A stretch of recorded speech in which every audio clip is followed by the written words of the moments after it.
Alors, je m'appelle Marie-Thérèse Chapa, je suis vigneronne à Fuy, en Valais. On est dans les Côtes-du-Rhône, mais valaisanne.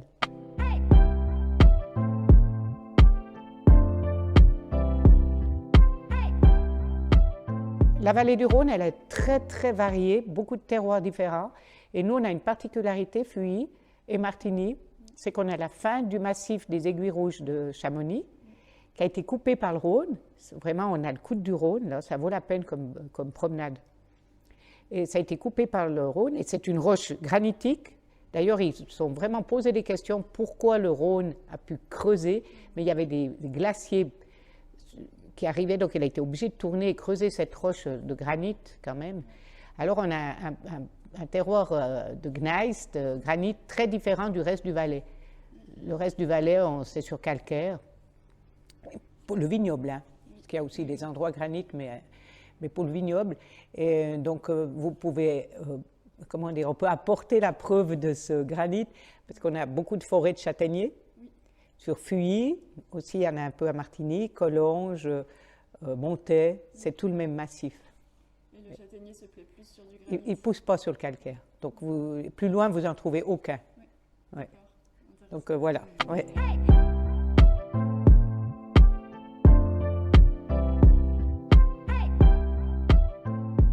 Oui, alors le Valais, pour bien comprendre l'histoire du vignoble valaisan, c'est qu'il n'y avait aucune, comment on peut dire ça, c'est pas comme au canton de Vaud où c'était l'aîné ou celui qui faisait le métier qui recevait le domaine agricole. Il n'y avait pas vraiment de domaine agricole parce que c'était très pauvre, très coupé du reste du monde, c'était très agricole et chaque famille avait des terres mais en petit. Et si, par exemple, il y avait 5 enfants, c'était divisé par 5. Donc, c'est très morcelé, parce que chacun, c'était vraiment une survie d'avoir ce bout de terrain, de vignes, de forêt. Donc, c'était très important que chacun puisse l'avoir. Donc, ça a été très morcelé. Donc, j'ai des vignes un peu partout. Et j'en ai sur Fuy, donc, là où c'est mon domaine de coteaux qu'on va visiter tout à l'heure. Ça, c'est mon domaine préféré où j'ai mes vignes centenaires d'Hermitage, très raides avec beaucoup de murs. Puis j'ai aussi un autre vignoble de l'autre côté du Rhône, sur le Lubac, et c'est Soleil Couchant. Je suis aussi très attachée là parce que c'était ma première vigne que j'ai reçue. Alors là, c'est calcaire, c'est des pinots, et c'est plus doux comme pente. C'est soleil couchant, il y a beaucoup de vent, c'est très frais. J'ai de la chance, j'ai plusieurs, comme on peut dire l'expression, on n'a pas tous les œufs dans le même panier. Donc si des fois il y a du gel de certaines régions, il n'y en a pas ailleurs. De la grêle, il n'y en a pas ailleurs. Donc on n'a pas tout à la même place. Des fois ça fait des... Moi peut-être que je peux dire que j'ai une centaine de parcelles. Hein. Donc même j'en ai encore à Chamozon, Lettron. Donc on bouge beaucoup avec l'équipe. Mais il y a les avantages qu'on a. On a la pousse qui est différente, donc on peut étaler le travail, les vendanges sont plus étalées. Voilà, ça a des avantages et des inconvénients.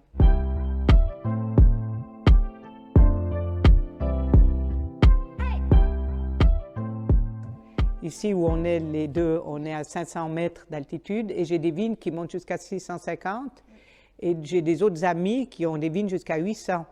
Même la plus haute, à Visper-Terminen, c'est 1100. Mais moi, les plus hautes que j'ai, c'est 670 mètres. Voilà. Oui, c'est déjà pas mal. Alors, comme ça nous étale aussi. Moi, j'aime la diversité et tout. Alors, c'est très particulier comme vignoble.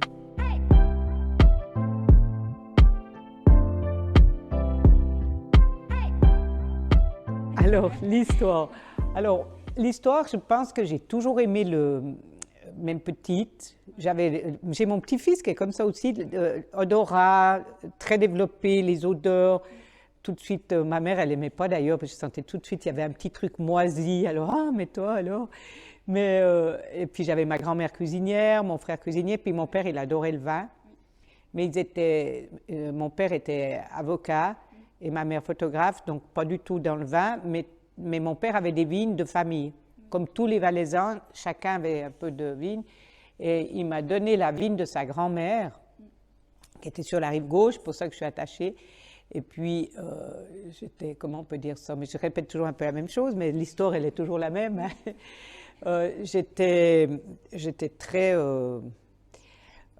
j'espère, tous les jeunes d'ailleurs, ils sont comme ça, il faut faire confiance aux jeunes, très idéalistes, très pour le social aussi.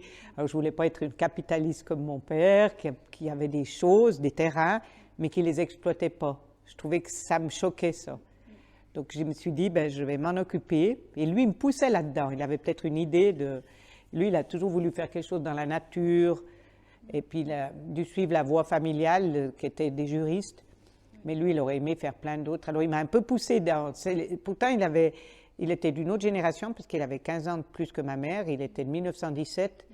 Donc, c'était pas là où on poussait les femmes. C'est lui qui m'a poussé à faire ce métier, quand même. Vraiment, parce que moi, je voulais d'abord faire sage-femme.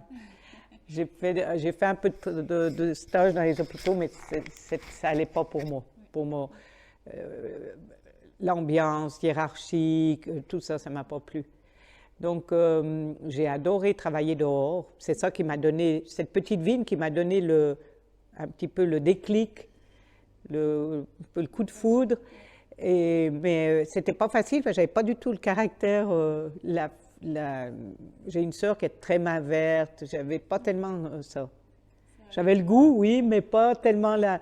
Donc, ça a été très dur comme apprentissage pour moi. Mais j'ai appris lentement, mais maintenant, c'est vraiment ancré dans moi. Je suis même venue plus que je m'attendais. Ça m'a fait dépasser mes limites.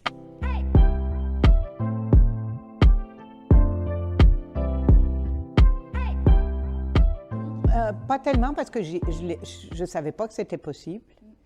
Mais alors j'ai toujours...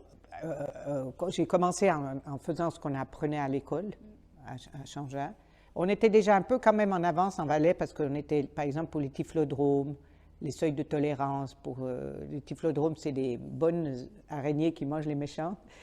Et on était assez précurseurs là-dedans. Donc on était tout de suite, ça s'appelait... la lutte intégrée, ce n'était pas encore Vitival, mais on faisait des groupes où on essayait de s'apporter, d'essayer d'avoir des seuils de tolérance plus hauts, de ne pas traiter systématiquement. Donc on avait déjà ça, mais j'avais toujours quelque chose de très... quand j'avais employé ces produits comme par exemple le désherbant, c'était terrible. Je ne dormais pas 3 jours avant parce que j'avais peur de mettre trop, que ma vie... c'était horrible. Donc, quand j'ai arrêté, j'ai fait ça pendant 10 ans quand même, et quand j'ai rencontré la biodynamie, ça a été, mais je peux faire autrement. Ça a été vraiment, je peux dire le mot, une libération. J'ai senti ça, mais alors après, je me dis, j'avais plus ce stress, ce rapport de lutte, et ça, pour moi, ça a été extraordinaire. Même si c'était pas facile, parce qu'on transforme, tout est en déséquilibre au début, parce qu'on on change tout. Donc, ça a été difficile, oui. Mais jamais j'ai pensé je reviens en arrière, non.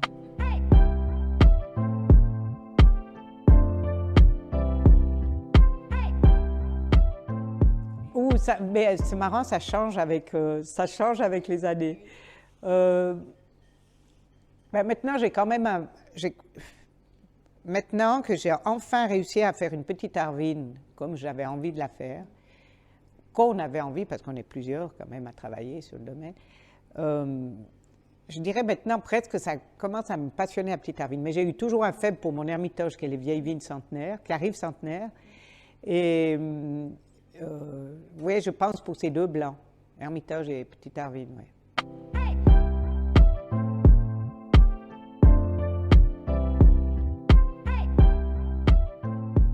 Oui, alors j'adore essayer de faire je trouve que le vin, c'est vraiment pour manger. Je vois des fois maintenant sur des terrasses, ils boivent des bouteilles de Bordeaux extraordinaires, tout seul.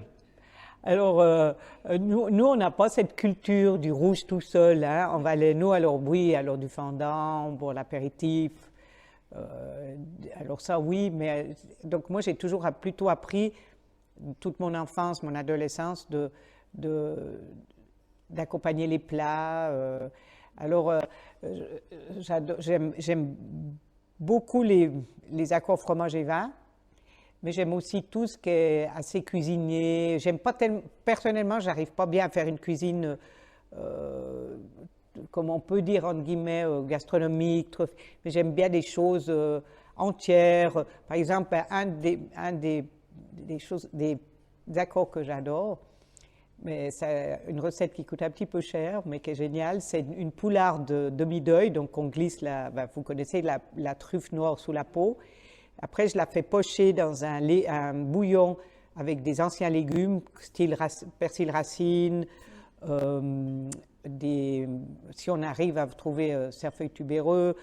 Les panais, j'aime pas trop, mais des carottes, des poireaux, des céleris, enfin tout le bouillon traditionnel d'hiver. Puis je poche la poularde dedans. Puis après, en entrée, on boit le bouillon. Il ne faut pas trop le cuire, la volaille, parce que si on cuit trop, toute la truffe va dans le bouillon. Donc, il faut trouver le bon équilibre. Donc, on boit le bouillon à l'entrée, puis après, je sers la volaille avec les légumes. Mais je ne fais pas de sauce, hein. On mange la volaille comme ça, avec les légumes que je coupe, que je laisse assez entiers. Eh bien, je trouve que alors, avec un ermitage, un vieux, si possible un vieux de 20 ans, c'est extraordinaire. Voilà. Puis après, en dernier, j'aime bien faire, parce que c'est une recette de ma vieille tante, elle faisait des mousses au vin, donc c'est avec le blanc d'œuf, pas que le sabayon avec le jaune. C'est la mousse au vin qu'on fait en bain-marie, puis quand ça monte, on sert dans des belles coupes en cristal rondes. Et puis on boit cette mousse au vin qui fait chaud partout, du pied jusqu'à la tête, jusqu'au bout des doigts. C'est un dessert qui est assez extraordinaire. Alors, vous voyez, c'est un peu de sucre, un vin liquoreux et puis un œuf. Et puis, ben voilà, mon menu simple, diététique, puis très beau.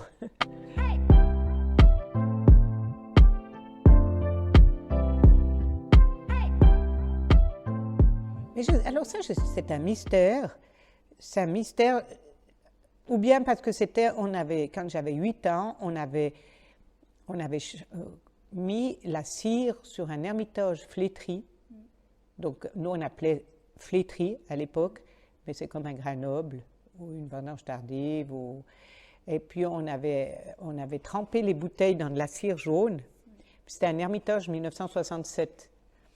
Et puis, ce vin liquoreux, je pense que ça m'a marqué. C'était tellement bon.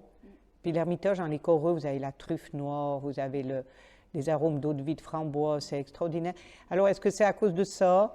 Ou bien des bouteilles qu'on buvait de Sauternes, de Hongrie, je ne sais pas pourquoi. Alors, j'ai commencé tout de suite à faire des liquoreux. Et puis j'ai mis en barrique, 1989 ou 90, enfin, c'était le deuxième millésime. Et puis en 94, avec un copain qui était aussi passionné, qui a commencé aussi en même temps que moi à faire en barrique, parce qu'à l'époque, il y avait des flétris, mais qui n'étaient pas spécialement faits en barrique. Puis on a créé la charte Grainogre confidentielle, parce que c'était au début, dans ces années-là, qu'on commençait à faire un peu des doux avec différentes méthodes, osmose inverse, cryo-extraction. Et nous, on n'a pas voulu critiquer ces méthodes, un petit peu quand même, mais on a plutôt voulu mettre en avant les vins doux naturels, sur souche. C'est pour ça qu'on avait créé cette charte. Puis ça marche, c'est génial. Donc, ça a donné une émulsion. Maintenant, c'est plus tellement entre guillemets, les gens sont moins passionnés des vins liquoreux, mais c'est des vagues. Et parce qu'ils ne savent pas comment les boire. Mais ça va bien tout seul à 4 heures. Donc, ça va revenir. Moi, je n'ai pas de souci pour ça, mais voilà comment j'ai commencé. Oui, je pense un peu ça. Je pense que dans cette région, en Valais, on a aussi un climat qui permet d'avoir une arrière-saison parfaite. Mais oui, on ne risque pas de pourriture grise. On a les coteaux. On a quand même souvent... Bon, il y a des années, on n'a pas. Hein. Par exemple, en 2018, je n'ai pas eu de pourriture noble. Donc, c'est plus difficile. Mais souvent, on a des pluies chaudes, peut-être en fin de saison. Et puis après, du beau temps, le vent. Donc, j'ai toujours réussi. Et puis, on a justement cet assemblage de fruits et de la pourriture noble. On n'a pas que le champignon, que le goût du grain rôti. On a un peu les deux. Et puis des années, on a plus de grains rôtis, puis des autres plus des grains flétris. Alors, mais soit on a les deux, ce qui donne une complexité dans les doux valaisans que j'aime beaucoup.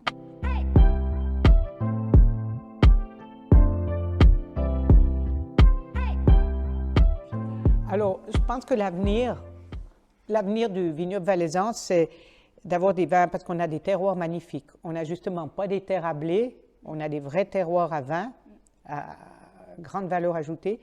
Donc, je pense qu'avec tout le monde semble se diriger vers quand même une culture biologique, encore mieux biodynamique, pour révéler les terroirs, faire des vins avec beaucoup de personnalité. Et je pense qu'on a le sol et le climat pour. Donc, je verrais un avenir pour des vins de haute qualité.